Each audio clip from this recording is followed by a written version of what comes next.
todos aqueles que no ano 2009, na Capricho, me deram a grande vitória no concurso de fado, primeiro concurso de fado de Setúbal, na cidade de Setúbal, que foi para mim um prazer estar presente.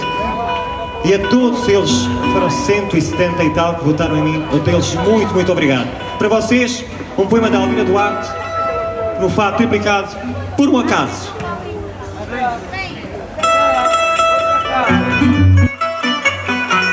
Vai bater palminhas, vamos animar.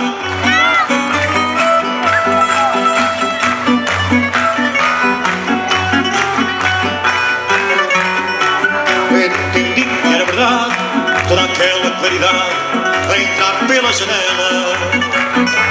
Entendi que era verdade toda aquela claridade a entrar pela janela. Vi teus olhos a brilhar de uma cor que veio do mar, de todas a mais bela.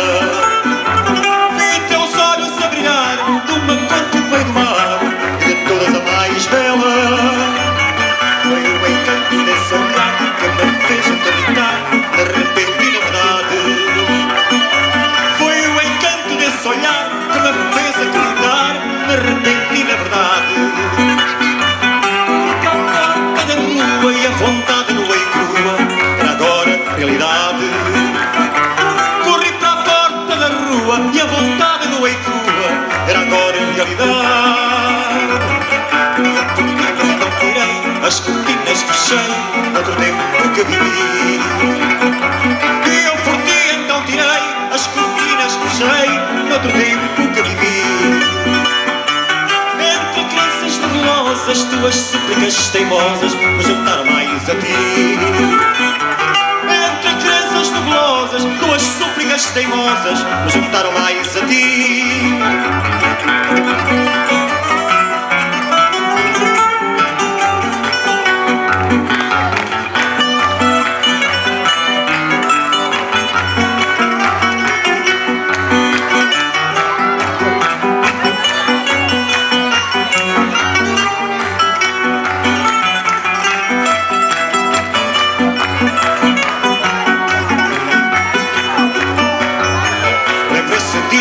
Distante, em que só por um instante esqueci a cortina aberta.